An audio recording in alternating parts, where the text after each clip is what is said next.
Olá, meu irmão, minha irmã, eu sou o pastor Abraão Viveiro. Seja muito bem-vindo, muito bem-vinda a mais uma leitura e meditação diária. Já peço que você se inscreva, deixe o seu like, comentário e ative o sininho. Vamos à nossa leitura de hoje. Mateus, capítulo 2, versículos de 1 ao 12, que diz: Tendo Jesus nascido em Belém da Judéia, em dias do rei Herodes, eis que vieram uns magos do Oriente a Jerusalém e perguntavam: Onde está o recém-nascido rei dos judeus? Porque vimos a sua estrela no Oriente e viemos para adorá-lo. Tendo ouvido isto, alarmou-se o rei Herodes e com ele toda a Jerusalém. Então, convocando todos os principais sacerdotes e escribas do povo, indagava deles onde o Cristo deveria nascer. Em Belém da Judéia, responderam eles, porque assim está escrito por intermédio do profeta: E tu, Belém, terra de Judá, não és de modo algum a menor entre as principais de Judá, porque de ti sairá o guia que há de apacentar a meu povo Israel. Com isto, Herodes, tendo chamado secretamente os magos, inquiriu deles com precisão quanto ao tempo em que a estrela lhe aparecera. E enviando-os a Belém, disse-lhes: Ide, informai-vos cuidadosamente a respeito do menino. E quando tiverdes encontrado, avisai-me, para eu também ir adorá-lo. Depois de ouvirem o rei, partiram. E eis que a estrela que viram no Oriente os precedia até que, chegando, parou sobre onde estava o menino. E vendo eles a estrela, alegraram-se com grande e intenso júbilo. Entrando na casa, viram o menino com Maria, sua mãe. Prostrando-se, o adoraram e, abrindo seus tesouros, entregaram-lhe suas ofertas, ouro, incenso e mirra. Sendo por divina advertência, prevenidos em sonho para não voltarem à presença de Herodes, regressaram por outro caminho à sua terra. Na leitura de ontem, Maria estava grávida. Mateus não registra detalhes do nascimento de Jesus, mas ele registra a visita desses estrangeiros, que eram os magos do Oriente, que vieram de muito longe para encontrarem o menino em Jerusalém, onde Jesus nasceu. Segundo os estudiosos, o Evangelho de Mateus foi direcionado ao povo judeu, procurando mostrar à nação de Israel que Jesus era sim o Messias prometido por Deus ao seu povo. Por isso, ele vai recorrer aos escritos do Antigo Testamento mais do que qualquer um dos outros 3 evangelhos. Assim você vai observar muitas vezes ele dizendo algo do tipo: isto aconteceu para se cumprir o que fora dito pelo profeta, mostrando assim que Jesus era o Messias prometido.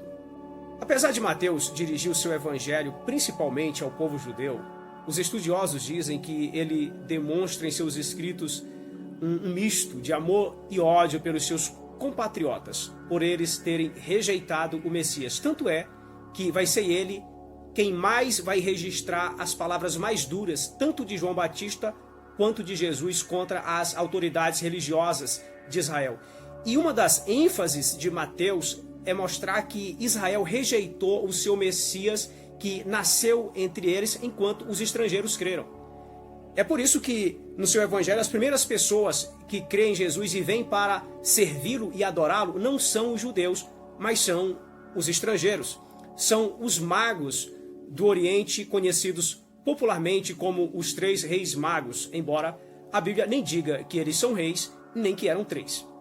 O fato é que esses homens de posse vieram de longe para saudar e se congratular com o rei dos judeus, era assim que eles chamavam o menino, ao passo que o menino nasce debaixo das barbas dos judeus e eles não percebem, não veem e não sabem de nada.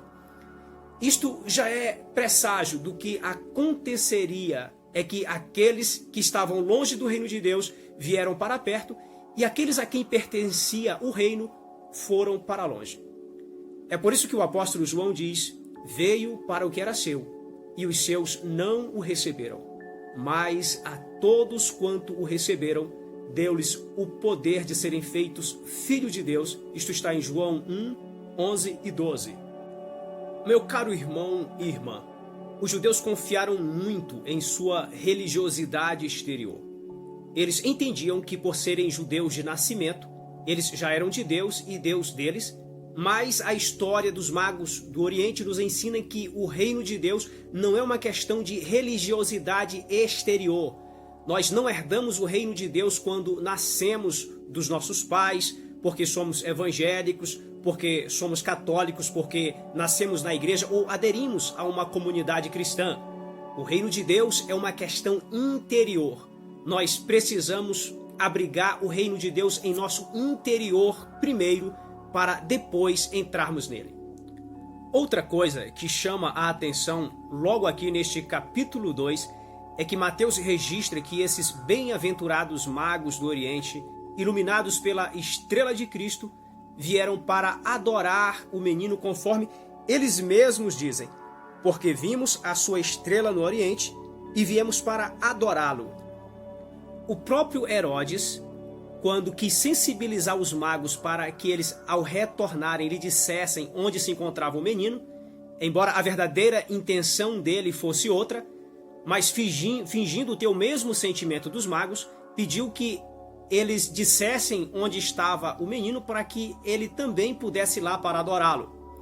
E finalmente, o próprio apóstolo Mateus registra que aqueles homens, depois de encontrar o menino na manjedoura, prostraram-se e o adoraram.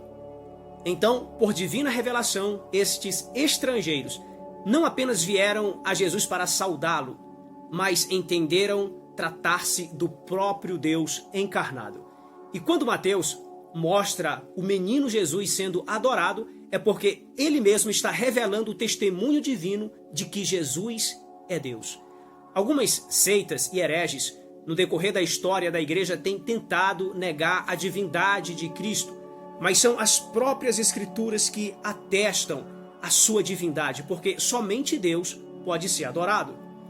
Caro ouvinte, muito cuidado com estas seitas que negam a divindade de Jesus. Mas não basta reconhecer a divindade de Jesus. É preciso servi-lo e adorá-lo, como fizeram os magos, que, conhecidos como magos, deixaram a sua magia e se converteram a Cristo. E nós nos achegamos a Cristo por meio de uma conversão. É preciso mudança de mente e de coração. É preciso transformação interior e rendição a Deus por meio de Cristo, se queremos ter parte com Ele.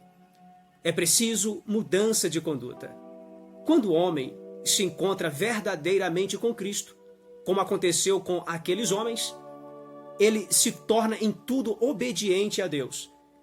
Depois de se renderem a Cristo, Deus falou a aqueles homens que eles não fossem mais a Herodes e eles obedecem à voz divina. Eles poderiam ser muito honrados caso voltassem a Herodes, mas esta seria a honra do mundo e o cristão não busca mais a honra deste mundo. Antes, ele busca honrar a Deus. A quem você, meu caro ouvinte, tem procurado honrar? Ao mundo, aos amigos ou a Deus? E quando a voz divina lhe fala por meio da sua palavra, você tem dado ouvidos a esta voz? Decida a que voz você vai dar ouvidos. Se a voz de Herodes, que representa a voz do engano, ou a voz divina. Os magos não titubearam sobre qual voz deveriam dar ouvidos. Por isso, estão na ponta da galeria sobre aqueles que primeiro adoraram a Cristo. Oremos. Deus Santíssimo, que guiou aqueles magos até Cristo, eu peço que o Senhor guie esta pessoa que ora comigo até o Senhor Jesus e que Ele deposite aos pés de Cristo ouro, incenso e mirra, que é as suas vidas e um perfeito louvor. Ó Deus, eu te peço que o Senhor conduza as suas vidas. Eu te peço, meu Pai, que o Senhor nos dirija na tua presença, meu Deus. Derrama as tuas bênçãos e a tua graça sobre esta pessoa que ora comigo. É o que eu te peço e agradeço em nome de Jesus. Amém. Deus abençoe grandemente a sua vida. Não esqueça de compartilhar esta mensagem com outras pessoas, para que elas também sejam abençoadas pela palavra de Deus. Até breve.